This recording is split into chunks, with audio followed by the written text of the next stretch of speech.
Program Manager.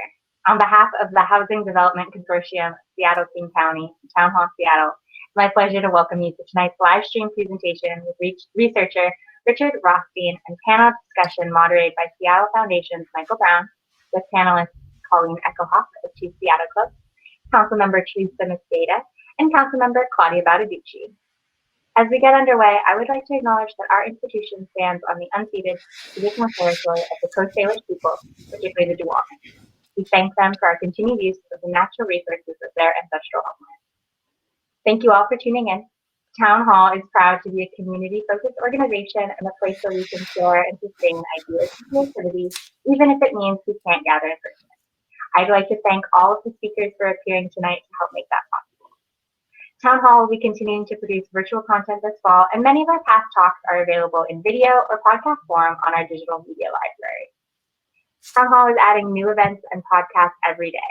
Upcoming programs include Steve Davis with Kelsey Clinton about challenging outrage into activism, Roger L. Martin about the economic benefits of overturning America's obsession with efficiency, upcoming programs and disabled leaders exploring the unique wisdom of intersectional identities, and more.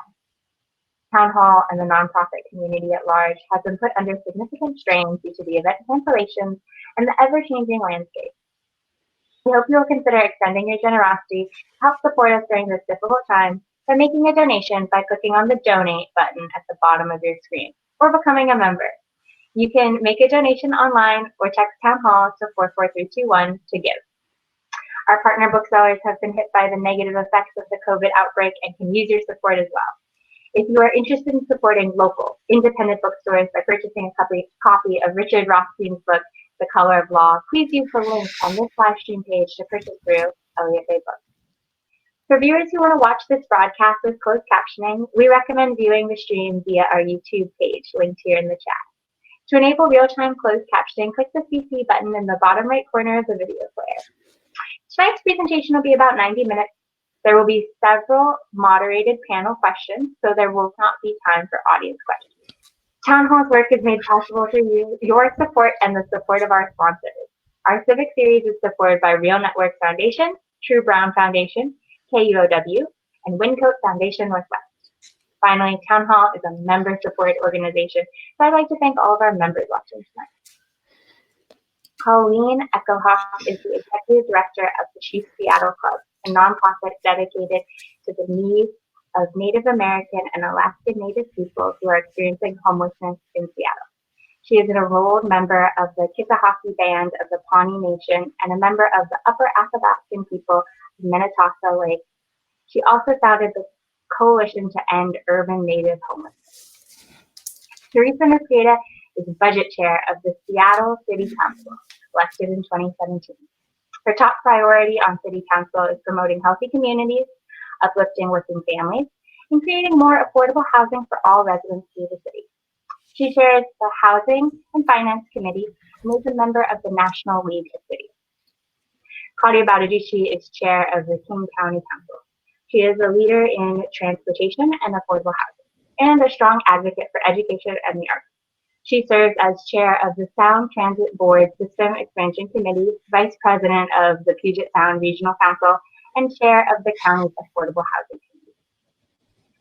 Michael Brown is the chief architect of Civic Commons at the Seattle Foundation, a regional civic infrastructure aimed at uniting more community voices in decision-making to advance racial and economic equity.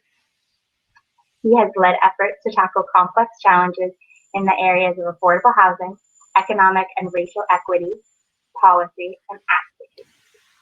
Rothstein's book, The Color of Law, A Forgotten History of How Our Government Segregated America, along with a discussion of how this history directly impacts housing in Seattle, is the topic of tonight's talk.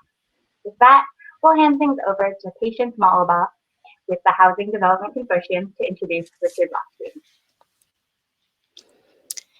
Thank you. Good evening and welcome to the 5th Affordable Housing Week kickoff and happy Indigenous Peoples Day. It is a great honor to welcome you today on behalf of the board and staff of HDC. This is a special day each year for housing advocates, elected officials, and community members to come together to kick off Affordable Housing Week and talk about the regional housing crisis, and more importantly, how to address this crisis. This year, we're starting off with the history of housing segregation today to examine how the legacy of redlining impacts Seattle's housing crisis and how many in our region are struggling to afford a safe and healthy home. I would like to thank all of you gathered here today. It is heartening to see so many people coming together to join this movement for housing justice. As an association of 190 members, HDC recognizes that achieving our vision of ensuring that all people live with dignity in safe, healthy, and affordable homes within communities of opportunity requires all of us to do our part. After all, we are stronger together. I want to take a moment to recognize our partners in co-hosting this event: Seattle for Everyone, Pacifica Law Group, West Coast Poverty Law Center, Whatcom Housing Alliance, and, of course, Town Hall Seattle. And now I would like to recognize and thank the generosity of our affordable housing sponsors: JP Morgan Chase, Beacon Group, BECU, the City of Renton, Renton Housing Authority, Deacon, Mercy Housing, SKL Architects, and Weber Thompson. And of course, I'll be remiss not to recognize the extraordinary dedication and commitment of the HDC staff. This evening, we are delighted to have with us Richard Rothstein, who has written a very important, very provocative, and must-read book, The Color of Law: A Forgotten History of How Our Government Segregated America. Contrary to what many believe, Mr. Rothstein boldly states a case that segregated neighborhoods in this country did not primarily result from individual prejudices, personal choices, or actions just by private institutions, but rather they were a consequence of public policy, a purposeful, systematic, and forceful government action. You may ask yourself how that could be. After all, racial segregation by state action is unconstitutional. Well, that has become more clear now. And you will note that in his book, he does mention that there are some Supreme Court justices that have remained ill-informed about the role of government in racial segregation of housing. And they've also remained ill-informed about the devastating impacts on the lives of Black Americans, which is even more apparent today.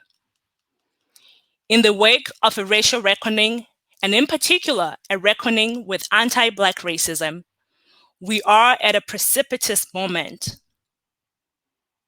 We are at a historic time of opportunity to reimagine, reform, and ensure systemic change that builds on our years of hard work within our region and cities with both urgency and determination.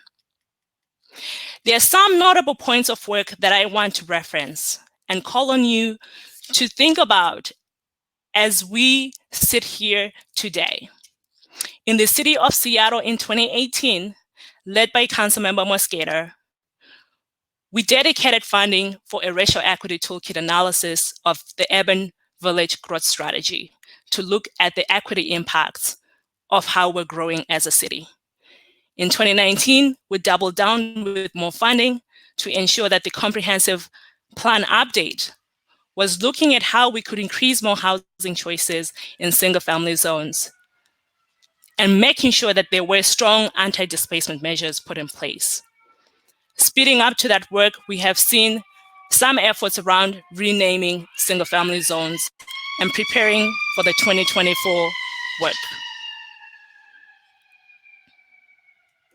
At regional level, we saw extensive work led by Councilmember Balducci on the Regional Affordable Housing Task Force, looking at the scale of need.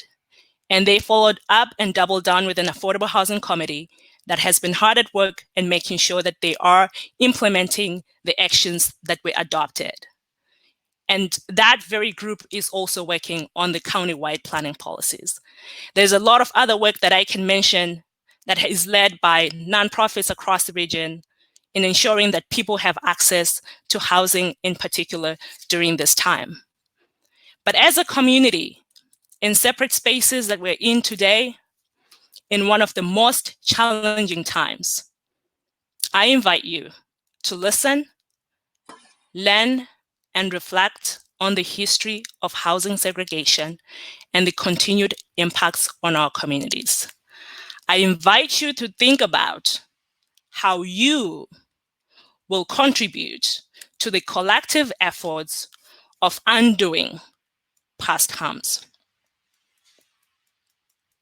Having said that, allow me to introduce Richard Rothstein, who is a distinguished fellow of the Economic Policy Institute and a senior fellow at the Thurgood Marshall of the NAACP Legal Defense Fund. In addition to his recent book, The Color of Law, he is the author of many other articles and books on race and education, which can be found at his webpage at the Economic Policy Institute, www.epi.org. Mr. Rothstein, we are so glad to have you, and the floor is yours. Thank you very much, Patience. It's really a pleasure to be here with you this evening. I'm sorry I can't be there in person. I have been looking forward to coming to Seattle, but this will have to do. Let me begin by reminding all of us that in the 20th century, we had a civil rights movement in this country. It began by challenging segregation in law schools, then in colleges and universities. And then in 1954, as you all know, in the Brown versus Board of Education decision, civil rights litigators succeeded in prohibiting legal segregation in elementary and secondary schools. And that Brown decision then gave impetus, stimulus, inspiration to a movement of activists. They engaged in marches, demonstrations, civil disobedience. Some civil rights activists lost their lives in that struggle, as you know. But by the end of the 1960s, the civil rights movement had pretty much convinced much of the country that racial segregation was wrong, it was immoral, it was harmful both to African Americans and to whites, it was incompatible with our self-conception as a constitutional democracy. As a result of that awareness and the militancy of the movement, it succeeded in ending segregation in lunch counters and buses, that is public accommodations, interstate transportation, swimming pools, water fountains.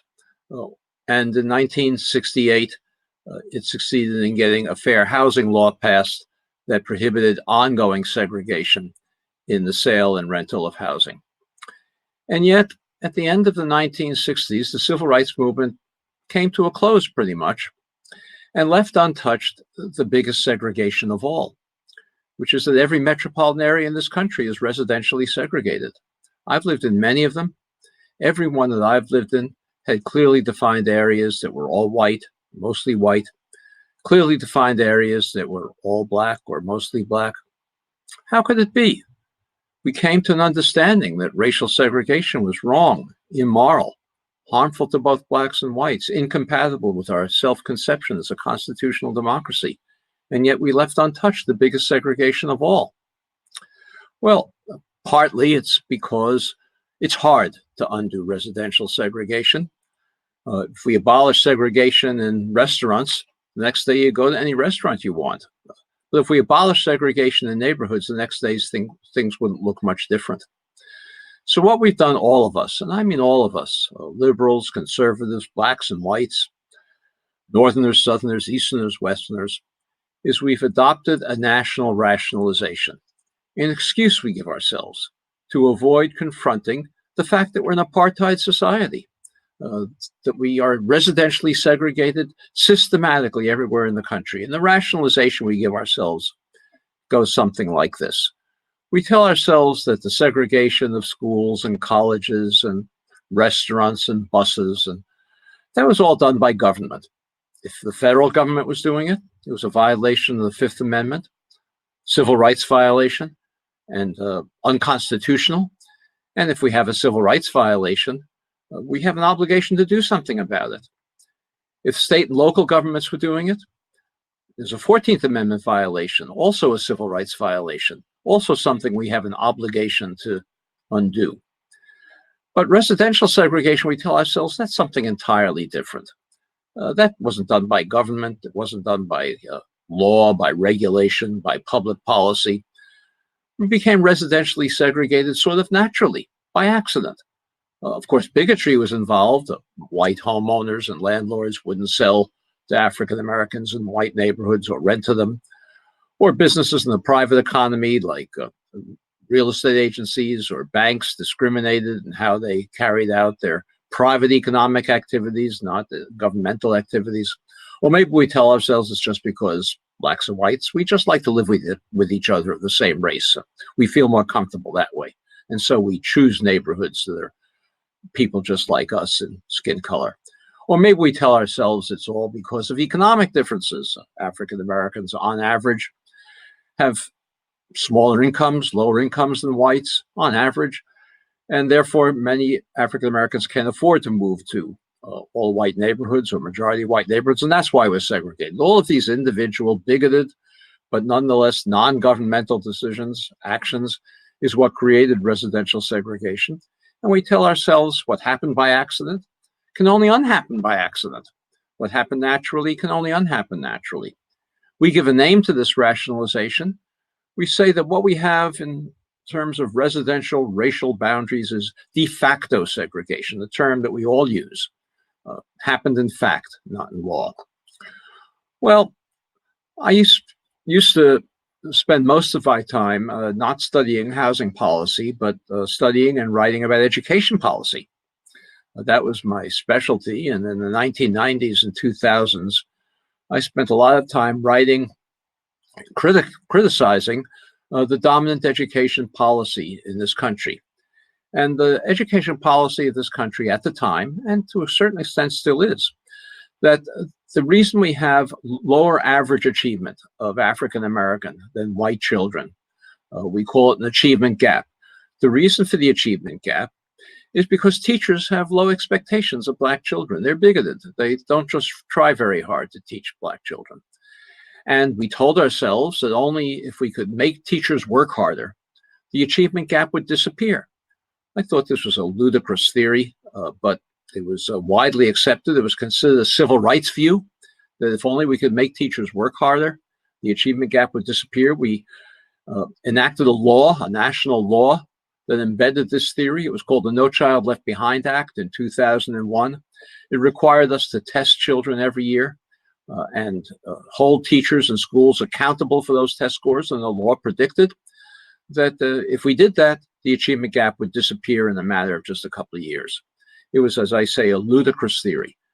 And I tried to explain in many of the columns I was writing that that's not the reason we have an achievement gap. Of course, there are some bigoted teachers, but the primary reason we have an achievement gap is because so many African American children come to school with such serious social and economic disadvantages that impede their ability to take advantage of what good schools have to offer. So I remember writing one column about asthma. As you may know, African American children in urban neighborhoods, low-income neighborhoods in this country have asthma at 4 times the rate of middle-class children. 4 times the rate. They have asthma because they live in more polluted neighborhoods, more diesel trucks driving through their neighborhoods, more dilapidated buildings, more empty lots with dirt kicking up dirt, more vermin in the environment. And if a child has asthma, that child is more likely than a child who does not have asthma, it's not true of every child, but more likely to be up at night wheezing, coming to school the next day drowsy. And I tried to explain in this column, if you had 2 groups of children, identical groups, same racial breakdown, same social and economic background, same family structure, but one group had a higher rate of asthma than the other, that group is going to have lower average achievement by a small amount because that group's going to be sleepier in school. Well, that wouldn't make a big difference. But then when you begin to think of all of the conditions that have a similar impact on achievement, whether it's asthma or lead poisoning, which has a measurable impact on IQ, or homelessness or economic insecurity, once you've added up all of these things, you've got an explanation for most of the achievement gap. Well, I was thinking about that, and then I realized that it's one thing if a child has asthma or lead poisoning or homelessness or economic insecurity.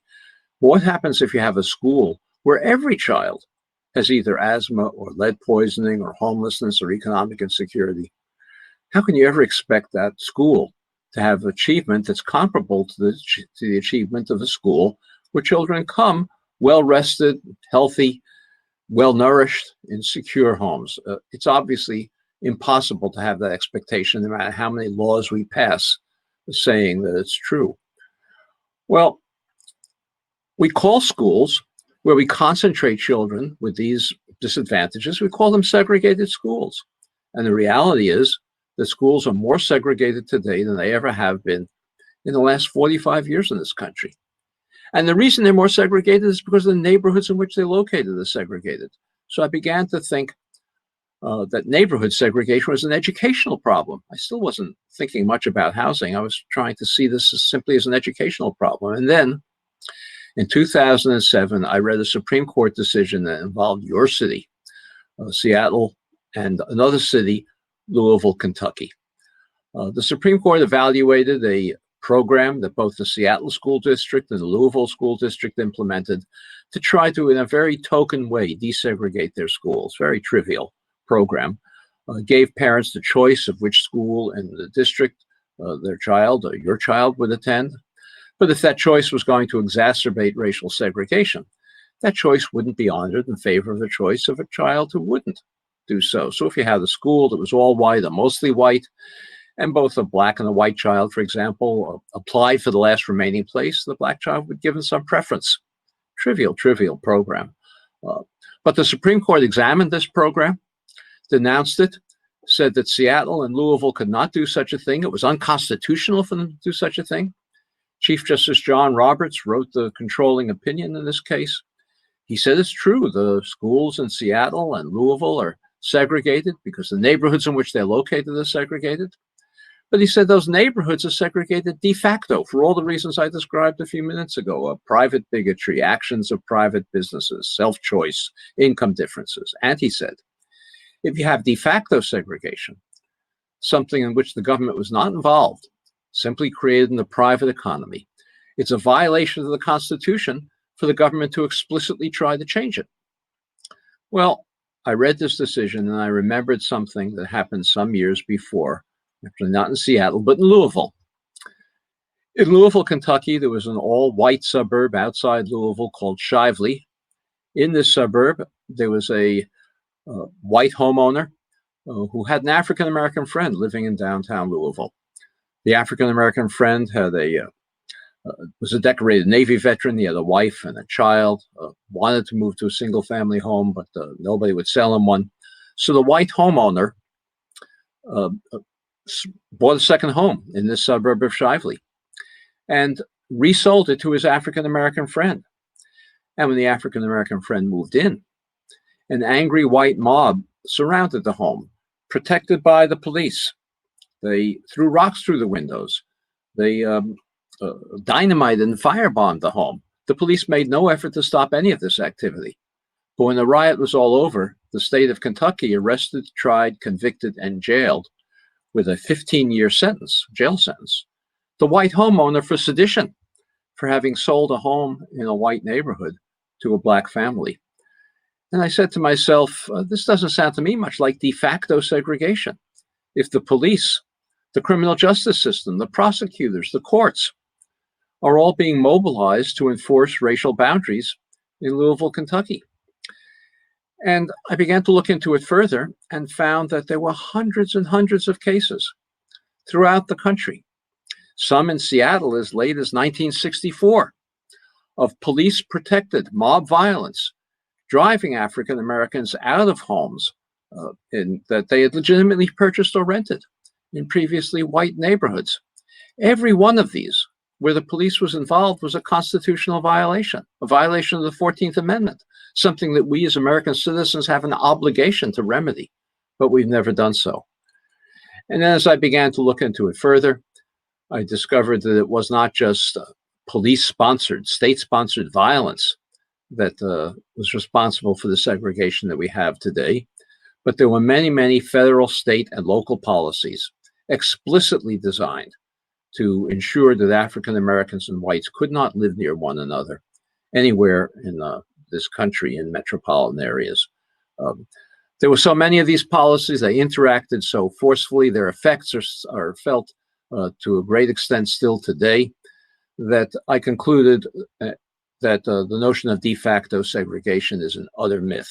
There's no basis in reality to it whatsoever. We have an unconstitutional system of state-created, state-sponsored, state-sustained racial segregation in residences, in neighborhoods, and we as American citizens, all of us, have an obligation to remedy it. Well, in the few minutes that I have with you this evening, let me describe a few of the most powerful policies that the federal government followed in order to impose segregation on this country. And there were many, many others that I won't describe, that I've described in my book, The Color of Law. One of them is public housing, something that we all misunderstand. In most of our view, public housing is a place where poor people live, where lots of mothers, single mothers with children, lots of young men without jobs in the formal economy, lots of dilapidated buildings. That's our image of public housing for the most part, but that's not how public housing began in this country. Public housing began in this country during the New Deal and the Roosevelt administration, during the Depression. It was not for poor people. We had a 25% unemployment rate during the Depression, very high even compared to today. Public housing was not for the unemployed. Public housing was for the 75% who had good jobs, stable incomes, could afford to pay the full cost of the housing and their rent. It was for working class and middle class families. The reason we needed public housing during the Depression was because there was no economic activity to speak of going on in the housing market. And so there was a shortage. Housing wasn't being built, and the federal government stepped in and began to build housing for working and middle class families who could demonstrate that they could pay the full cost of rent. It was not a subsidized program. But everywhere that the federal government built public housing throughout the 1930s and on, it was segregated. Separate projects for whites, separate projects for African Americans, frequently creating segregation where it hadn't previously existed. And that may surprise you. It's another misunderstanding we have about history, but we had a lot more integration in neighborhoods in the mid-early 20th centuries than we have today. The reason is not hard to understand when you think about it. We were a manufacturing economy. It may be hard for you to imagine this in Seattle, but we didn't have any of this internet stuff in those days. We were making things, and factories had to be located near a deep water port or a railroad terminal so that they could get their parts and ship their final products either by rail or by ship. And so if you had a factory district that was employing both black and white workers, those workers had to live relatively nearby so they could walk to work or maybe take short streetcar rides. They didn't have automobiles to drive in from the suburbs. There were no working class or even lower middle class families living in the suburbs in those days. So when the federal government built segregated housing, it frequently was segregating neighborhoods that hadn't previously had that kind of segregation. In his autobiography, the great African-American poet, novelist, playwright Langston Hughes describes how he grew up in an integrated downtown Cleveland neighborhood. That's not how we think of Cleveland today. We don't think of it as having a downtown integrated neighborhood.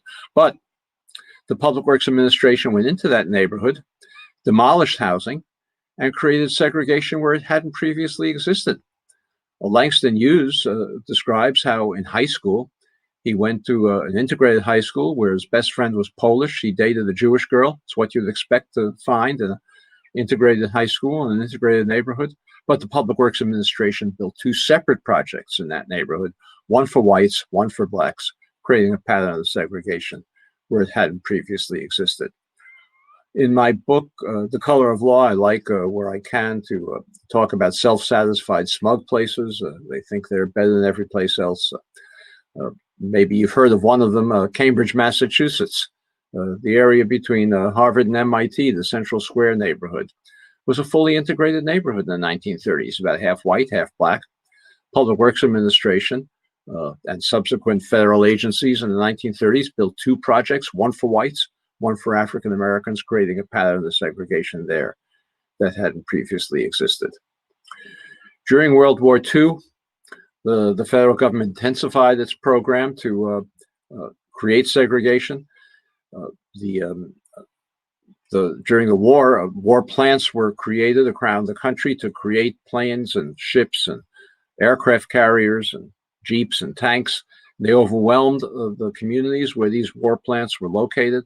Government had to build housing for them, and almost everywhere, the government built segregated housing, separate projects for whites, separate projects for blacks, creating segregation again where it hadn't previously existed. In many of these places, there was very few African Americans living prior to World War II. That was the case on the West Coast for sure.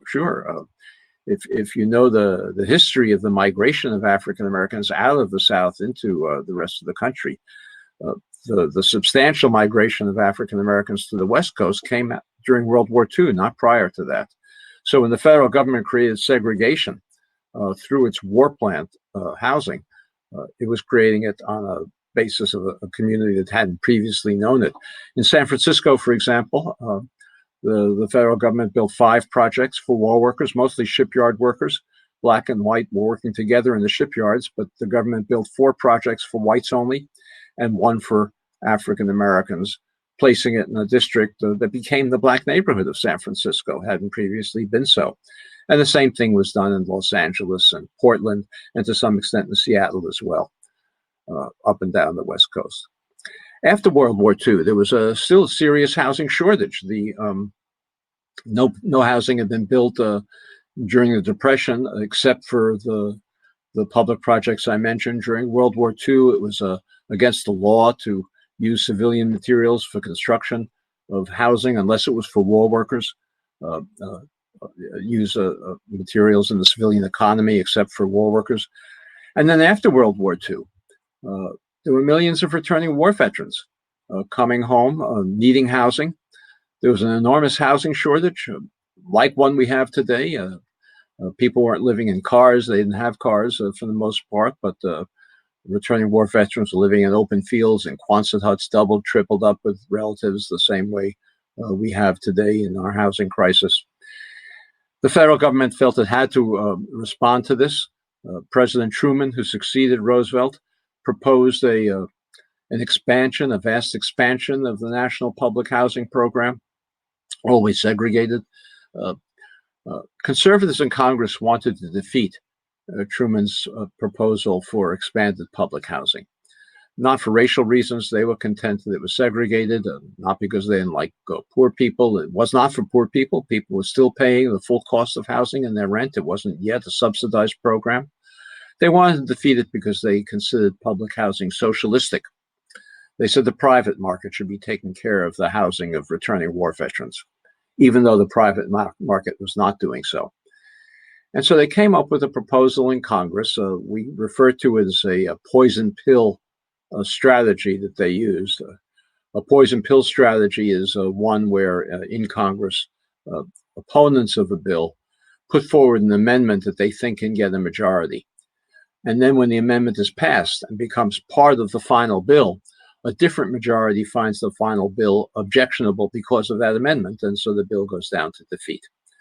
So conservatives in Congress proposed an amendment to Truman's 1949 Housing Act that said from now on, there can't be any racial discrimination in public housing. The end of racial discrimination. It was a cynical move, a cynical amendment. They didn't want public housing at all, but they planned to vote for this amendment. They planned to have Northern liberal Democrats join with them and vote against the discrimination in public housing. That would create a majority to pass the amendment. And then when the full bill came up on the floor of Congress, the conservatives planned to flip and vote against the final bill. They thought they could be joined then by Southern Democrats who would oppose integrated public housing, but not segregated public housing. The entire bill would go down to defeat. So liberals in Congress had a very difficult choice to make. Were they going to support the non-discrimination amendment and ensure that no housing would be built to address the very serious housing crisis that existed around the country? Or were they going to oppose the non-discrimination amendment in order to preserve the expansion of public housing? I'm not suggesting it was an easy choice, but they decided to oppose the non-discrimination amendment. And the leading liberal in the Senate at that time, Senator Paul Douglas, got up on the floor of the Senate and gave a speech along the following lines. He said, "I want to say to my Negro friends that you'll be better off if the non-discrimination amendment is defeated and you get the housing that you need than if the amendment is passed and you get no housing at all." Well, I don't think we've been so better off. He couldn't have foreseen it, but the consequences of the vast expansion of segregation in housing that was led by the public housing program has had enormous consequences for today. The federal government used that vote in Congress as its justification for continuing to segregate all federal housing programs, not just public housing, into the 1960s. Well, the consequences of this decision, this devil's bargain that we made to trade integration of public housing for the possibility of expanding it, not only produced the achievement gap in schools that I described before, it produced health disparities between African Americans and whites. So many African Americans, on average, they have shorter life expectancies, greater rates of cardiovascular disease, because they live in so many dangerous, polluted neighborhoods. It predicts the mass incarceration crisis and police abuse that we spent so much time protesting about in the last few months. I'm not suggesting that police would never discriminate against African American men if it were not for the segregation that we created, but much more intense because we concentrate most disadvantaged single neighborhoods without access to jobs or transportation to get to good jobs, or schools with high achieving students. I think that the intensification of segregation that came about as a result of that well-meaning vote in Congress this also has a very, very dangerous and frightening impact today on our very lives, all of us, and that is the extreme political polarization that exists in this country. That it's not entirely racial, but it largely tracks racial lines.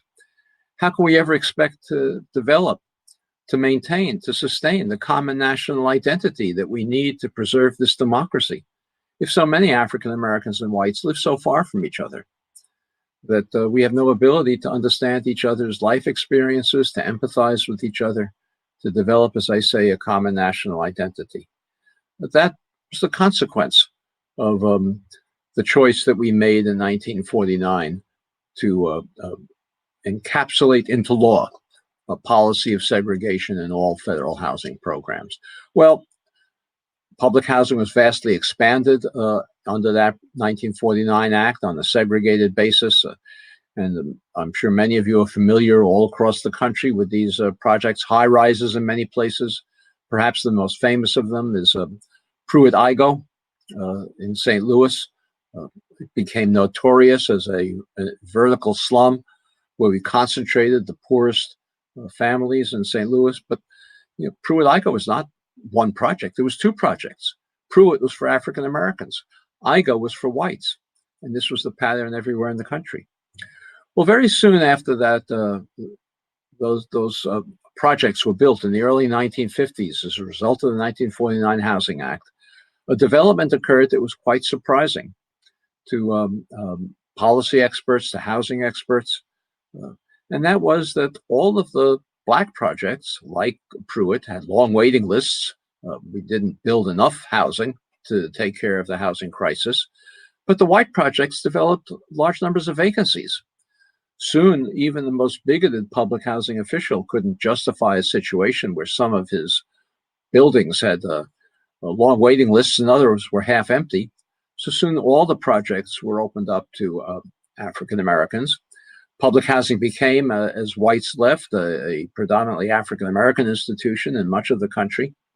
At about the same time, industry left the cities, no longer necessarily dependent on deep water ports or railroad terminals, because highways were being built and industry could move to rural areas and to suburban areas. So the African American population that was concentrated now in inner cities as whites left became poorer and poorer. Public housing had to be subsidized because the families could no longer afford to pay the housing and their rent. And once it became subsidized, the government stopped investing in it, stopped maintaining it, the buildings deteriorated, and we got the vertical slums that we come to identify with public housing. But that's not how it began. It's not how it needs to be. We should remember that public housing is not necessarily a place where we have to concentrate and warehouse the poorest families in this country. Well, the question that I devote most of my book to answering is, why did all those white projects develop large numbers of vacancies and the black projects didn't? These were all returning war veterans, black and white, who were living in public housing, for whom the housing was designed. Why all the white vacancies?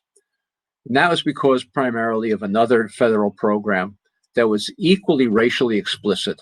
It was a federal program that was designed explicitly on a racial basis to move the white working class and middle class population out of cities into single family homes in all white suburbs, like that one in Shively that I talked about before. This was an explicitly racial program. The federal government wanted to move white families out of urban areas into single family homes in suburbs and prohibit African Americans from joining them in that movement. You're familiar with all of these suburbs. They were built in Seattle. William Boeing built suburbs north of the city. Companies like the South Seattle Land Corporation and the Puget Mill Company built these suburbs as well, all with federal subsidies. These developers could never have developed the capital on their own to build these giant suburbs. The biggest of them was Levittown, east of New York City. You may have heard of that one. It was 17,000 homes in one place. On the West Coast, there were equally large developments like that. In Los Angeles, perhaps you've heard of Lakewood, or in San Francisco, Daly City, the Westlake development in Daly City. Levittown, for example, was 17,000 homes in one place. What bank would be crazy enough to lend William Levitt the money to build 17,000 homes, for which he had no buyers, in a project that people thought was crazy because we were in the suburban country at that time and nobody thought that working class families would want to move to suburban homes? He couldn't get the financing to build this project. The only way that Levitt, and this is true of all these other developers all across the country, on the West Coast, on the East Coast, and the Midwest, the only way they could get the money to build these suburban communities that ringed every city in the country was by going to the Federal Housing Administration and Veterans Administration, submitting their plans for the development. The plans had to include the architectural design, the materials they were going to use, the layout of the streets, and an explicit commitment never to sell a home to an African American. The Federal Housing Administration and Veterans Administration even required these developers to place a clause in the deed of every home prohibiting resale to African Americans or rental to African Americans. This was not the action of rogue bureaucrats in the Federal Housing Administration or Veterans Administration. It was explicit racial policy. The federal government had a manual distributed to appraisers all over the country whose job it was to recommend the application of builders to create suburban communities.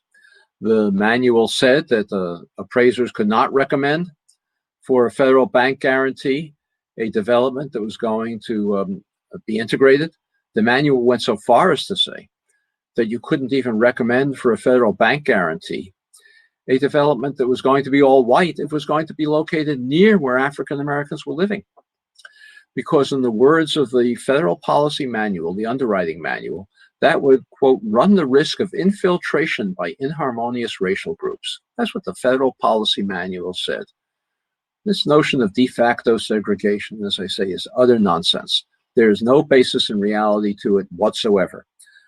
In the communities I talked about before in Seattle, the deed said that no property in said addition, as I'm talking about the Boeing and the Seattle Land Company and the Puget Mill developments, said no property in said addition shall at any time be sold, conveyed, rented, or leased in whole or in part to any person or persons not of the white or Caucasian race. And these deeds are in these homes today. You can look them up in their public records.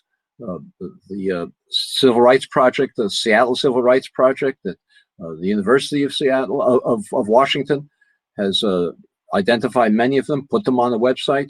They're easily available to be seen. This was a federal government requirement. The notion of de facto segregation, as I say, is nonsense. Well, these suburban homes that were created by the federal government under this program in every metropolitan area of this country were inexpensive. They were designed primarily for returning war veterans, of whom there were millions, people needing housing in the post-war boom. They cost at the time roughly $100,000 in today's money. Well, as you know, these homes no longer sell for $100,000 in any of the suburbs, either in Seattle or in New York or in Chicago or in Detroit or anywhere else. Depending on the part of the country, they sell for $300,000, $400,000, $500,000, maybe $1 million and more in some places. The white families who bought those homes gained over the next couple of generations wealth from the equity and the appreciation of the value of their homes. Most Americans, not the super rich, but most Americans who have any wealth, get most of it from the equity they have in the homes they own. The white families use that equity to send their children to college. They use it to take care of emergencies, perhaps temporary unemployment or a medical emergency. If you have wealth, you can weather temporary unemployment. If you don't have wealth, you push further down the economic scale as a result of temporary unemployment. The white families use that wealth to subsidize their retirements, and they use that wealth to bequeath wealth to their children and grandchildren, who then had down payments for their own homes. African Americans were prohibited by explicit federal policy from participating in this wealth generating program. The result is that today African American incomes on average are about 60% of white incomes. There's a whole story about constitutional violations that created that income gap as well. I don't have time to talk about that today, but you'd think that if there was a 60% income ratio, there'd be a 60% wealth ratio as well. People have the same ability to save money out of the same incomes. But in reality, although African American incomes are about 60% of white incomes, African American wealth is about 5% of white wealth. And that enormous disparity between a 60% income ratio and a 5% wealth ratio is entirely attributable to unconstitutional federal housing policy that was practiced in the mid-20th century, that we have an obligation to remedy because as American citizens, we're obligated to enforce our Constitution, to abide by its protections against civil rights violations.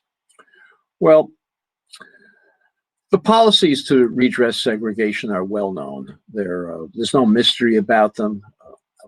Policymakers know what they are. Housing experts know what they are. The journalists write about them all the time. What's missing is not policy ideas about how to redress segregation. What's missing is a new civil rights movement that's going to, in the words of John Lewis that we spent so much time memorializing a few months ago, make good trouble to make it uncomfortable, unsustainable, to maintain the residential patterns that we have, not only in Seattle, but in every metropolitan area of the country. Let me give you one example. It will seem absurd to you, I know, because we're so far from being able to implement policies to redress segregation. I'll give you one example of something that I think is perfectly constitutionally justified, and I can say that although I'm not a lawyer, I've spoken to many, many constitutional lawyers, given talks at the ABA, the American Bar Association, about this. Nobody has ever said that this is not a reasonable proposal. So let me tell you what the federal government should do. In these suburbs that sold to whites only for $100,000 in the mid-20th century and now sell for $300,000, $400,000, $500,000 for homes, federal government should be buying up homes in these communities in proportion to the African-American population in the broader area. Buy up homes at market rates and resell them to qualified African-Americans for $100,000 or something close to that. That would be a narrowly targeted remedy for a very specific constitutional violation. It would be an affirmative action program in housing. There would be, as I say, constitutionally justified once this history became recognized, once this history became well known.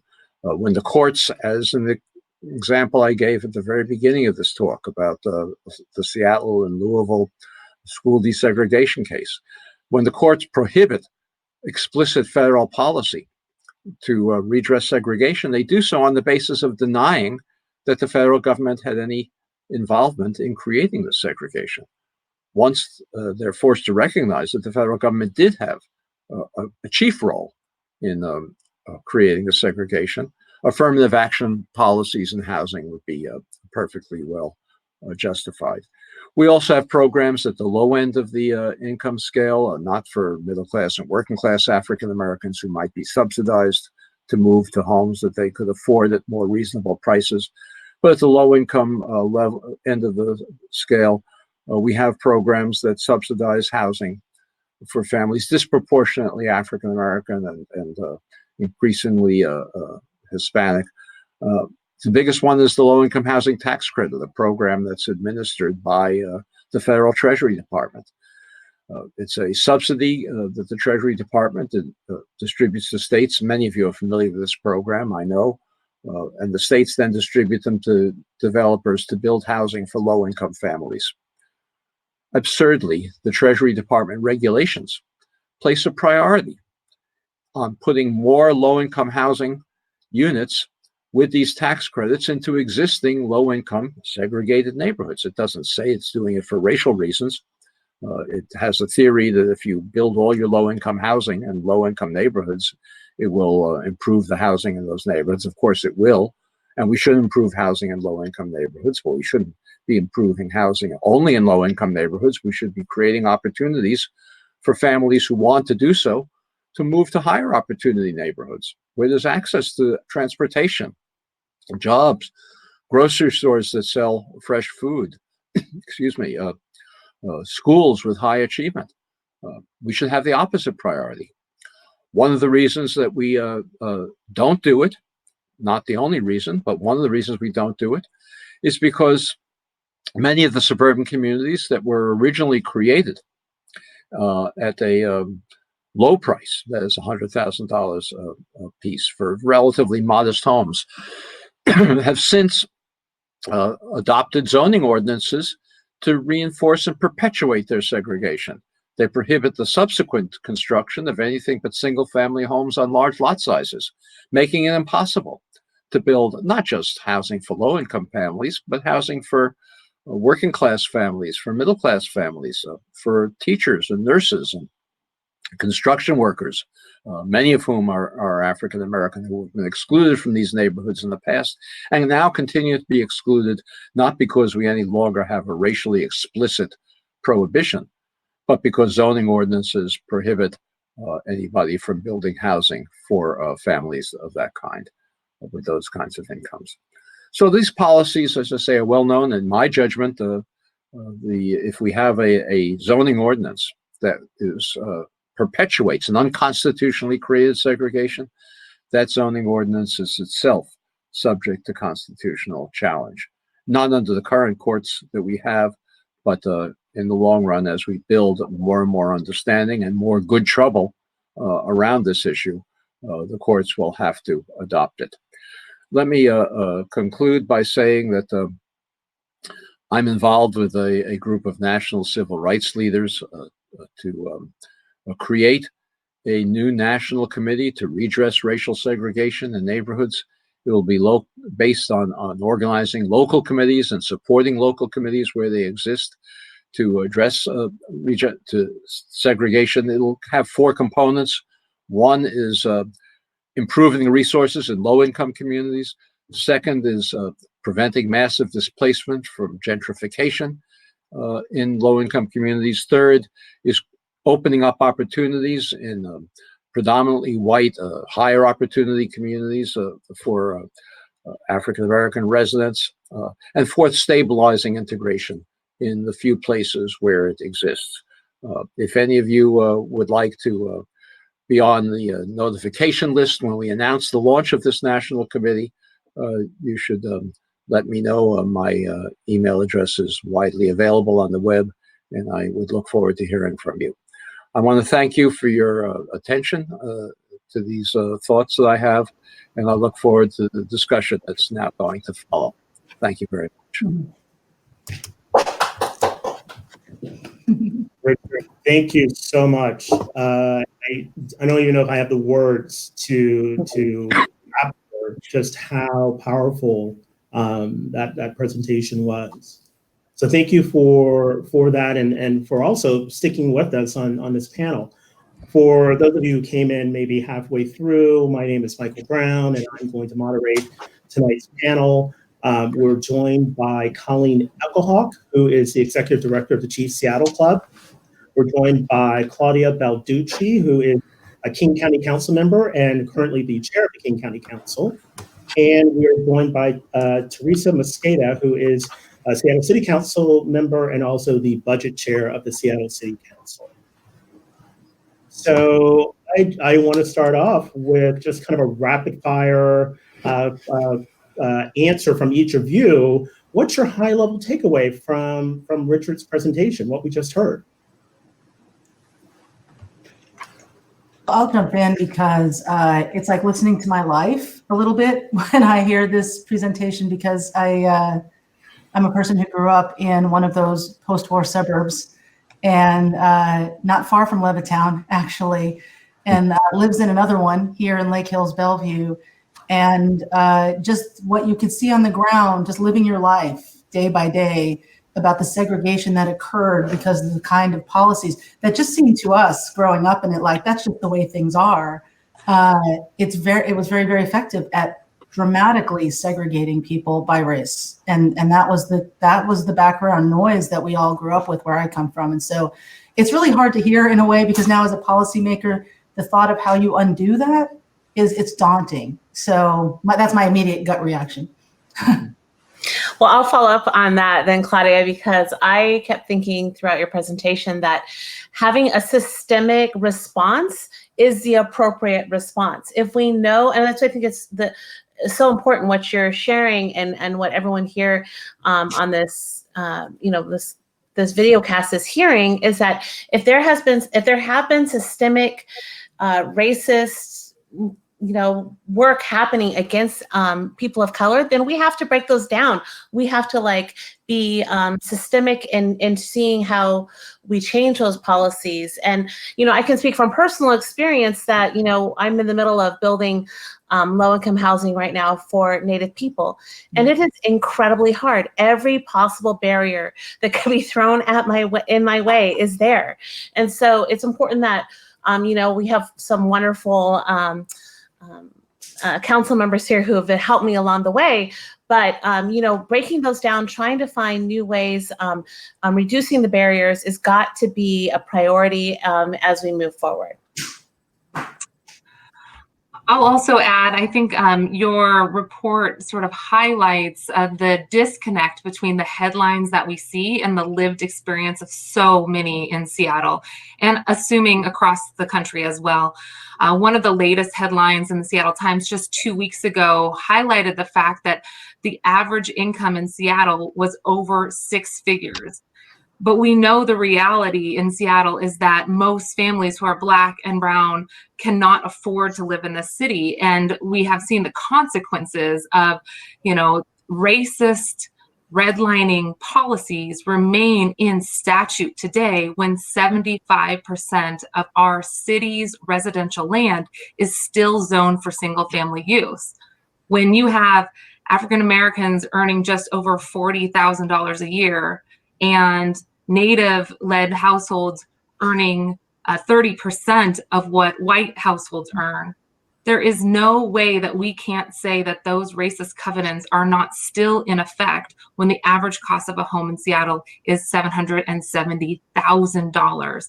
So I think what you've highlighted is the reason why we feel that there's a disconnect. We talk about prosperity and our city being an economic engine that's still running, and look at these, median incomes growing in the city. But the underbelly of those statistics shows exactly what you've talked about, and that's Black and brown families not being able to afford to live in the city, getting pushed out, and that not being a consequence of people's choices, but truly public policies that were made intentionally to exclude Black and brown families that remain in statute today. Well, let me use that as a bit of a transition to you, Councilmember Mosqueda. How do you, as an elected official in Seattle, where discriminatory practices such as redlining and those restrictive covenants are a part of our history, how do you lead and then shape our housing policy? Well, first, I just want to say what an incredible honor it is to be here with all of you at Town Hall and West Coast Poverty Center, Seattle for Everyone, Pacifica Law Group, and the 190 partners from Housing Development Consortium and this incredible lineup.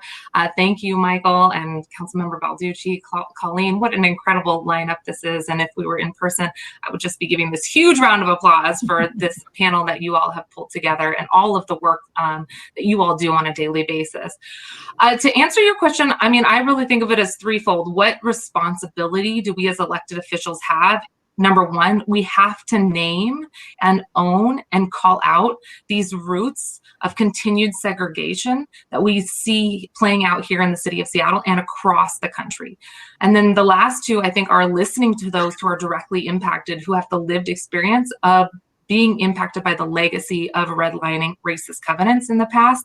And as Mr. Rothstein has noted, bring in an intersectional lens to right historic wrongs, to address housing, and then to also make sure that there is not just changes to our zoning policy, but that we're doing this in a way that continues to create self-sufficiency, address the health consequences that we've seen from the legacy of these segregationist policies. Happy to elaborate on that a little bit more if you'd like me to. Yeah, actually, if you wouldn't mind just taking a couple more minutes to do that, that'd be great. Absolutely. So I mentioned this at the very beginning, but when we talk about what's occurring here in the city of Seattle, we are very proud of some of the small changes that we've made over the past few years, but we must recognize that we have exclusionary policies that remain in the books. And think about that. I said 75% of the residential land in Seattle is zoned exclusively for single family use. That means 3/4 of our residential land is illegal for us to build duplexes and triplexes, quads, apartment complexes. We have made it illegal for more inclusive, multi-generational, affordable housing options for individuals across our city. And as Mr. Rothstein says, Seattle has to recognize that when we have only allocated that amount of land for inclusive, diverse housing and excluded so many from the majority of our neighborhoods across the city, that we are very much carrying out the public policies that explicitly segregated members of our community from not being able to live in our city and not being able to live in certain areas of our city. This is true here in Seattle just as much as it is true for areas in the South and across the country. And it means that we also must recognize that this continuation of exclusionary policies that we have in the city is coupled with the fact that we are at a 40-year historic low for federal dollars that are being invested. We are systematically allowing for racist, exclusionary, segregationist policies to continue at the local level, just as dollars are being extracted and continuing to be extracted at the federal level. So this is a call for action, not just, here in the city to change one or two policies, but for us to work as a movement across the city and across the country, especially in DC, to get additional funding, but to also recognize that we have to act with urgency now, because that cavalry is not coming. I think in the city of Seattle, we need to recognize that the term single family is not actually accurate. The single family zoning does not describe the type of housing that I lived in when I had an apartment that was rezoned into single family, but it was still an apartment that was actually deemed illegal. When you create single family housing, you are intentionally trying to exclude those who are from African American communities, people of color, women, LGBTQ members, folks with disabilities, because it is more likely those folks who are more likely to be renters in the city of Seattle. And when we exclude folks from being able to have more affordable housing options throughout the city by precluding or making it illegal to build multifamily structures across our city, we are intentionally excluding those folks. I also think it's important for us to recognize that this is a continuation of government-sponsored segregation, as Mr. Rothstein has noted. He writes, prohibiting African Americans from buying or renting decent housing perpetuates second-class citizenship that was a relic of slavery. So let's let that sit in for a second. And we have to put that in context with what I just started with. When we say that the average cost of a house in Seattle is now $770,000. Just last week, that was the note that I saw from one of the real estate summaries that came across. And they noted as well that this extremely new high dollar amount associated with housing in Seattle is because of a severe inventory crunch. Then we actually have prevented people from being able to buy in the city. We've prevented people from being able to live in this city. And we've also done this knowing that those exclusionary policies are on the books as we've seen income disparities continue to rise. So while on paper, lending policies may have changed for certain banks, or at least on paper they've changed, while on paper our public policies at the city level have changed, we have to recognize, though, that when the cost of housing is that extremely expensive, we are intentionally excluding members of our community, especially Black and Brown community members, from being able to stay in the city, afford to live in the city, be able to buy their first homes, be able to get out of generational poverty, to be able to create equity, and to be able to create stability. And I'll just sort of summarize, because I'm a public health advocate, and I appreciated Mr. Rothstein's mention of the impact on health as well. We talk a lot about how when we preclude people from being able to live in this city near opportunity-rich neighborhoods like grocery stores and good schools and jobs and childcares and parks and libraries, we are preventing people from having access to high opportunity neighborhoods as well. But it's also killing us. It is killing Black and Brown folks. Black and Brown folks have higher rates of infant mortality, and we die at earlier ages.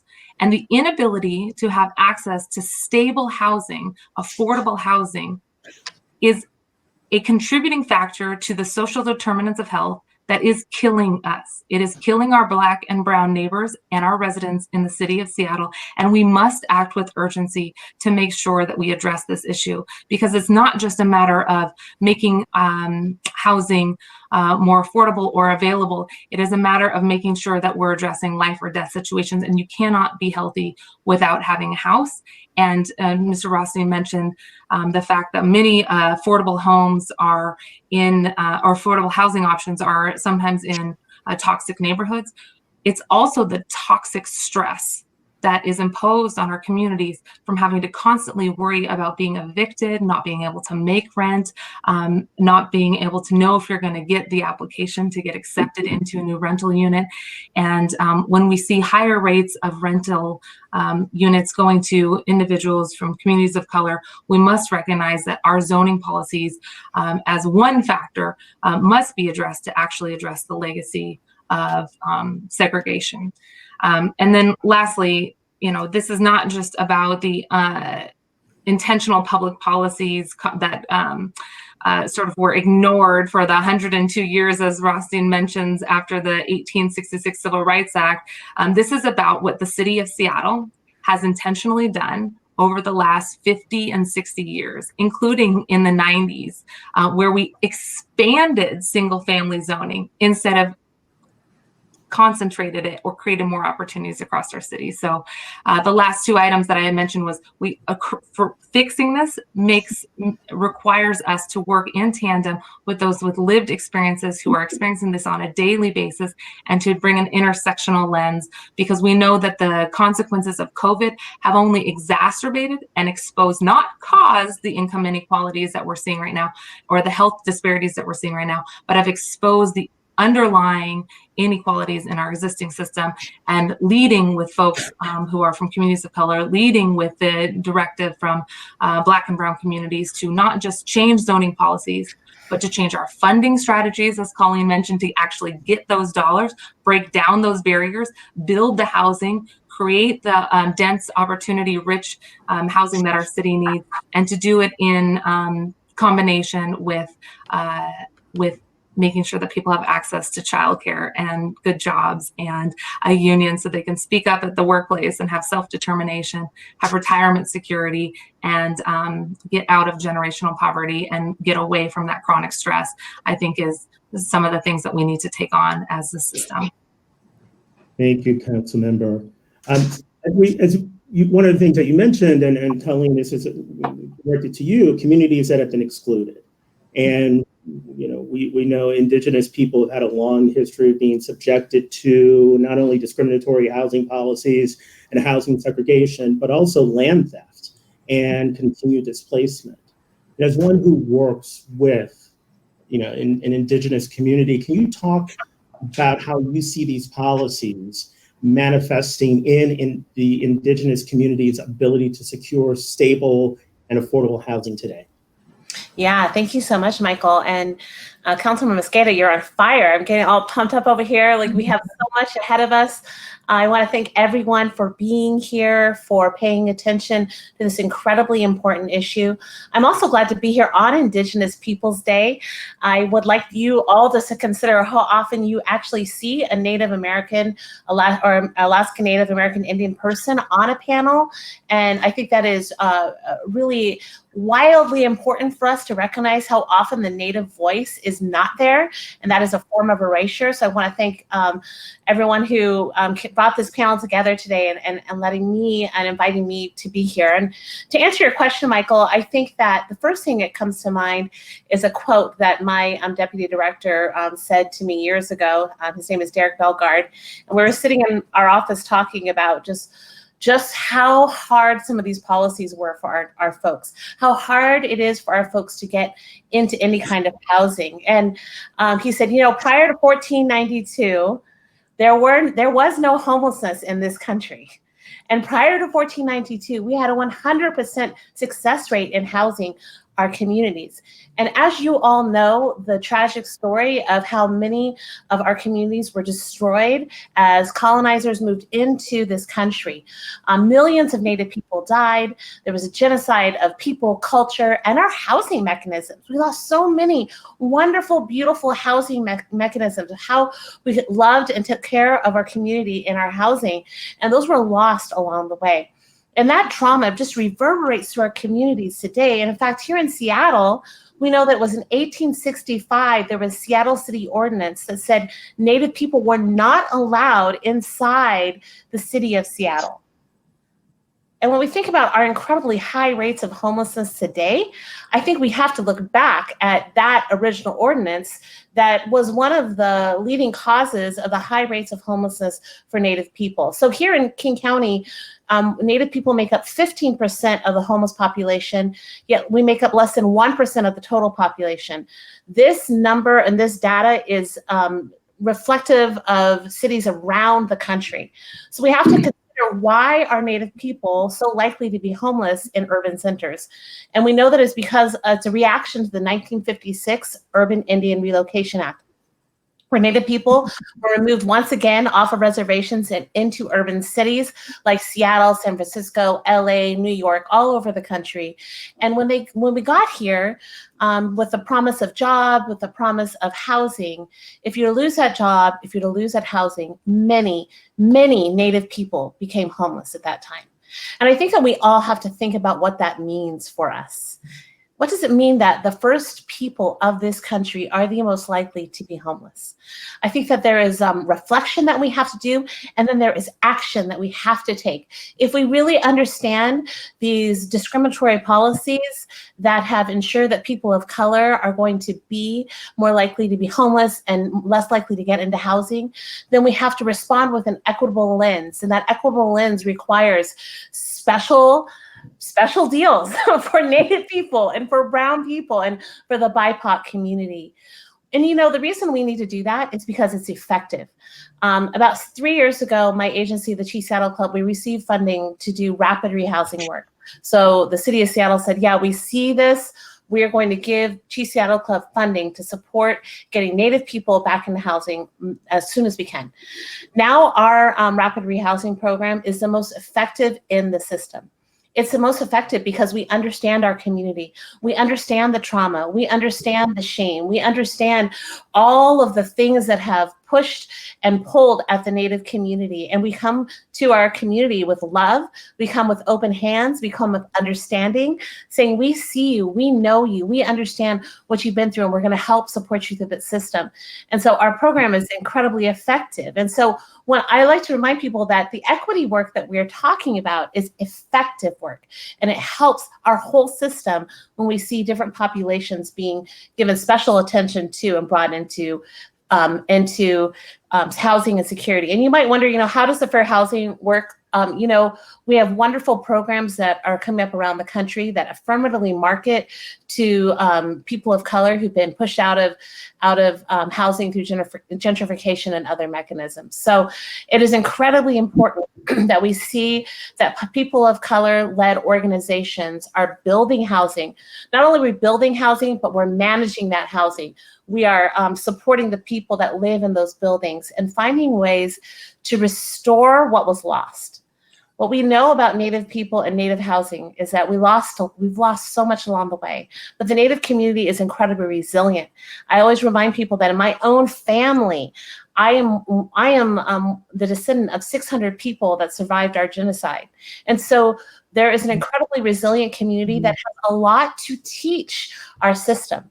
And so we have to be heard, and we have to have people reaching out, ensuring that our voices are heard. So I could go on for quite a long while about this. Those of you know, we know that I could talk about this forever, but it is a passion. The Chief Seattle Club is building 230 units of housing that will be, the first 80 will open next year, and the rest will open in early 2022. So I'm glad I could be here, glad to get to be with this wonderful group of people, and glad to know that Seattle is a progressive city that loves their community, and we're going to do great work together. Thank you, Colleen.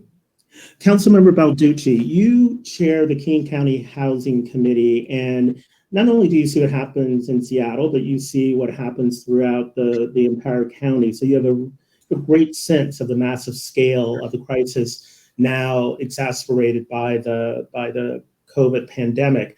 Yeah. Is this history of discriminatory practices just a Seattle problem and an urban legend? How are you seeing the effects of some of these policies show up across the region? Yeah, it is absolutely not just a Seattle problem. I think that all of King County, and for those who may not know, we have 38 other cities besides Seattle and King County, and a lot of unincorporated area as well. Our housing shortages and our housing inequities are absolutely a regional problem, and they spring from really similar causes throughout the county, and really beyond our county, because with our job centers being as concentrated as they are, we really have people who work or go to school in King County but live in Snohomish County, to the north, Pierce County, all the way, to Kitsap and out to the east as well. So it is a regional problem, and we formed a task force on this very question in 2017 and did some very deep research with partners from the city of Seattle and cities around the county. And we found a few really striking things. And one is we just have a housing shortage. We have been developing a lot of jobs, a lot of in-migration of work without keeping up the needs for housing. So you have this tremendous gap where we need over 150,000 housing units if we were to have a really healthy housing market balanced with our job market here in King County today.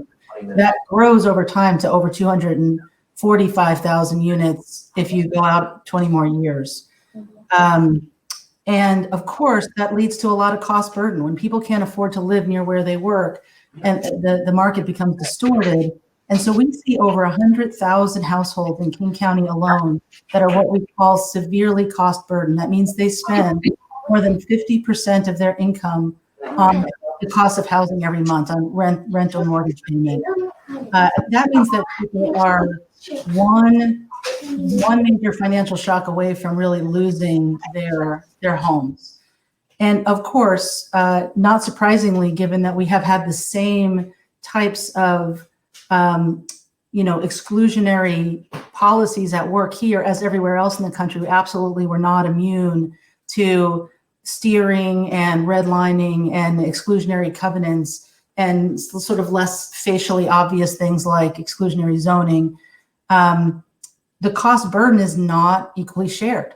If you were a Native American family in our county or a Black family in our county, you are more than twice as likely to be severely cost burdened as a white family. It's just a tremendously challenging problem and very concentrated in our most vulnerable communities and in our racial and divided by race. Of course, COVID has made this worse, as you noted. We know that the housing market has largely held. We're not seeing decreases in housing costs due to COVID, the way you did say in the last recession where the bubble was really based on housing costs. And yet we have just had hundreds of thousands of people. My last number I saw was by June in COVID, we had over 400,000 households that had somebody who had filed for unemployment. We know that the job sectors that were hit the hardest were in sectors like retail and restaurants and essential workers like that you have higher representation of racial minorities. So the problem just compounds. It just compounds. And if you look at King County has done some really great work over the years on these determinants of equity that Councilmember Mosqueda referred to, and that we look at how people are faring on various different measures throughout the county and show it on a map. And if you look at the map of King County on basically any measure of health or social equity, there is a racial disparity that shows up in the geography of where people live. Communities that are more likely to be Black and Brown communities in South Seattle or South King County have lower incidence of birth weights, lower employment figures, lower educational attainment, higher likelihood of not owning a home, which impacts intergenerational wealth, lower wages, and lower lifespans. And you could do this for any measure you want to look at.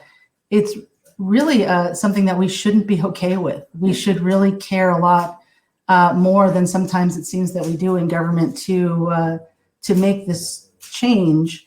And I think we're going to talk about that at the end, but I want to just start by saying when we start to think about ways to change this, when you have baked this kind of racial disparities into your community as deeply as they are baked into most American communities, just having like a funding source, we're having a debate right now about implementing a new sales tax for homelessness housing. That's going to help. But it's not going to fix everything. Neither is better zoning policy. Neither is building more affordable housing near transit-oriented development, which we absolutely should do.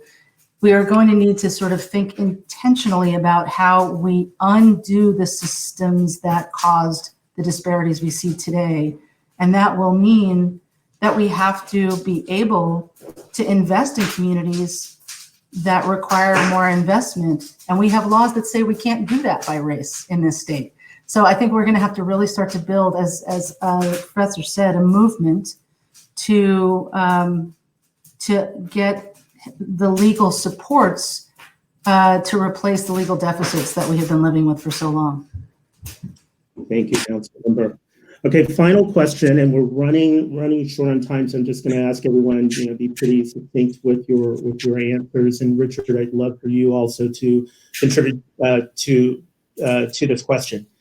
We know there are still structural racist policies in place today that impact access and attainability of housing. What type of sector and/or community work needs to be done to produce better outcomes for BIPOC residents? Who would like to go first? Well, I'll jump in. I think there's two things that come to mind for me. One is addressing the trauma that many of our BIPOC community people have gone through around housing. With the looming eviction moratorium being lifted here in Washington State, it's something I'm thinking about all the time. That there are many folks who housing has been so uncomfortable, the process has been so hard that I worry about what will happen when they have to start paying back that rent, have to start managing those relationships with landlords. Like that to me is having a trauma lens around the way that we move forward is going to be really important.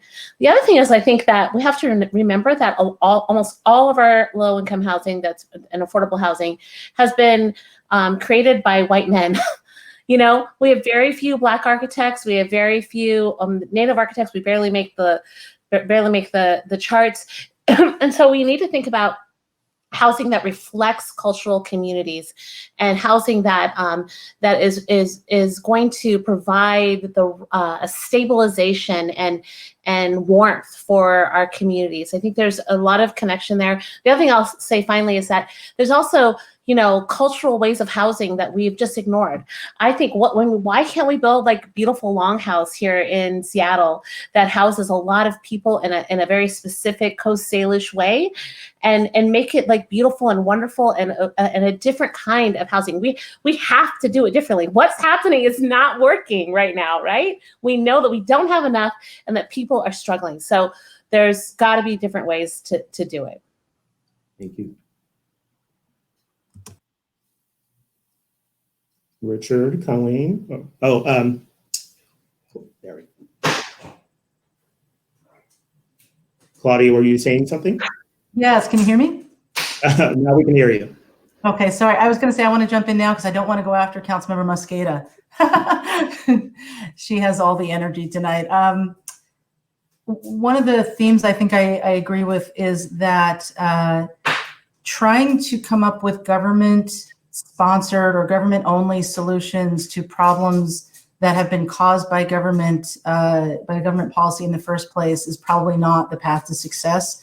I really believe we need to start finding ways, those of us who are in positions of authority and power, to start taking our hands off the wheel and letting the communities drive the car for themselves, if you'll pardon the SOV analogy.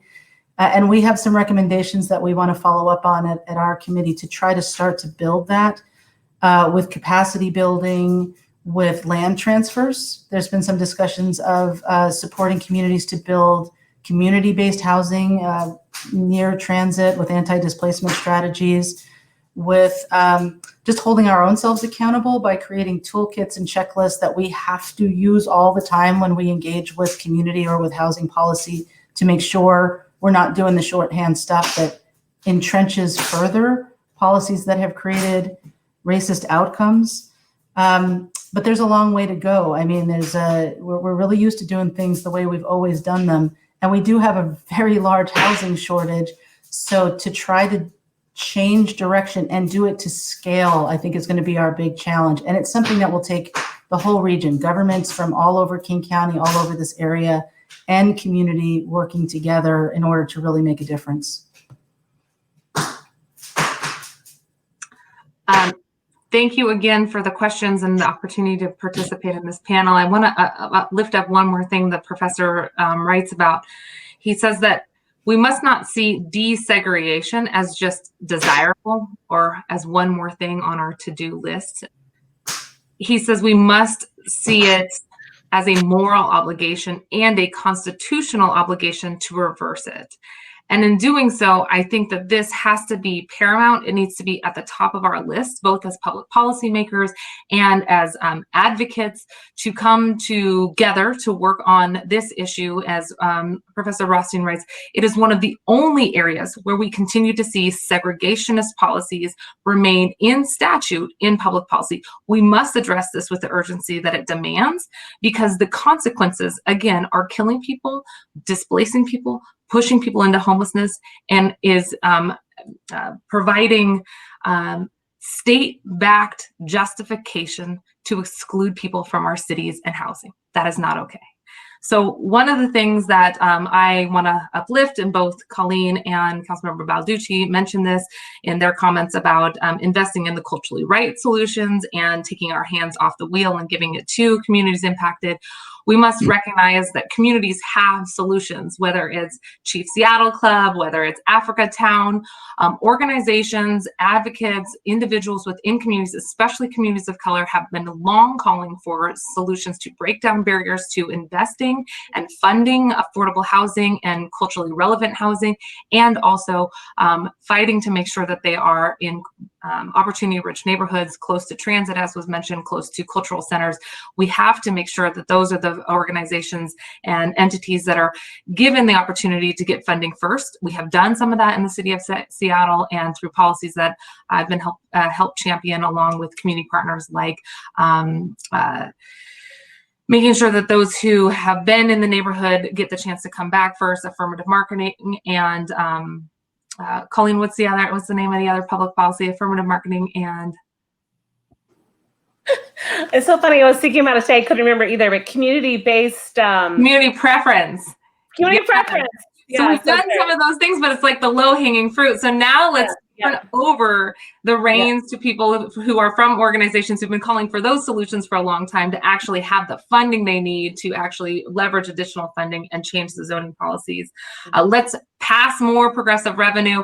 We did that with Jumpstart's payroll progressive revenue tax, which dedicates 70% of the funding in out years to affordable housing, because housing and the permanent supportive components, the operation and maintenance, have always been at the back burner. That is why we are on the 5th year of a housing crisis in the city of Seattle.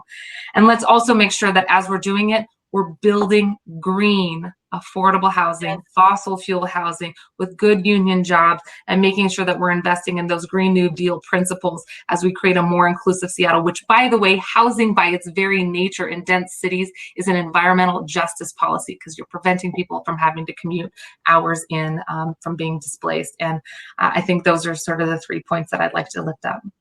Great, thank you. And Richard, final words. Okay, let me make just a couple of points. One is the responsibility for remedying the segregation that we created does not just rest with the federal government, even though the federal government led. There are private actors as well. I mentioned before the specific developers who created suburbs on an all-white basis in the Seattle area. Those developers still exist today. Some of them do. If not, their successor firms do. They have an obligation, not just to now practice non-discrimination to people who happen to be able to afford the homes that are available. They have an obligation to contribute from the profits that they made historically from imposing segregation on your city. The real estate industry had a code of ethics that prohibited real estate agents from selling homes to African Americans in predominantly white neighborhoods. In 1948, the Seattle Real Estate Board expelled one of its members for having sold a home to an African American in a white neighborhood. Well, real estate agencies today have an obligation to contribute to the remedy, not simply by no longer discriminating, but by taking affirmative action that goes beyond simply non-discrimination into remedies for that, and that requires perhaps a private reparations fund that needs to be created by these real estate agencies and developers and banks, all of which were more than complicit in these federal policies. That's one point. Secondly, I just want to say that it is a terrible mistake to keep on talking about affordable and low-income housing as the same thing. Middle class, working class African Americans are segregated. And the subsidies that the federal government offers today are for low-income families only. There is no subsidy available for nurses, teachers, construction workers who cannot afford housing either in the current housing market. The private sector is not building housing for them. It's building housing, market rate housing for the affluent, and then with federal subsidies for low-income families. But there's a big missing middle. Most African Americans, I'll speak about African Americans specifically, most African Americans are not poor. Most African Americans are working class, and they can't afford housing either in the current market. And because of the historic patterns of segregation, policies of segregation, we have an obligation to remedy that exclusion as well, and not just the exclusion of low-income families. And finally, let me say that what I closed with before, and that is, I don't think it's the job of public officials to come up with these solutions. It's the job of a new civil rights movement of citizens to make it impossible for public officials not to come up with these solutions. No matter how well-intentioned those public officials, that I admire the ones that I'm on this panel with today, but no matter how well-intentioned they are, they're not going to be able to do this without a different political environment that can only be created by a new civil rights movement of activists, of citizens who are engaged in these issues. Thank you.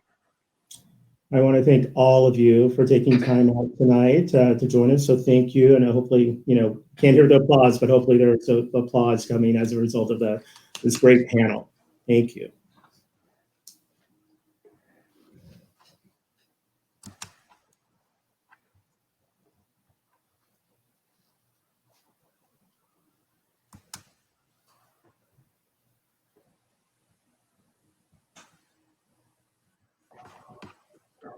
Well, a hearty thank you to Mr. Rothstein, Patience, Michael, Colleen, Councilmember Mosqueda, and thank you to the many members of our community for joining us for this time of introspection. Tonight is one more step in our journey to rectify the transgressions of the past. It is long past time for us to stop structural and institutional racism and reconcile the inequities that we have created. As Patience said in her intro, tonight is the launch of Affordable Housing Week 2020. Please join us here in King County or in Whatcom County for many more events throughout the week as we heed the message from Mr. Rothstein, be a movement. On this Indigenous Peoples Day, I leave you with this wisdom from Chief Joseph of the Nez Perce. It does not require many words to speak the truth. Have a good evening, and thank you for being with us tonight.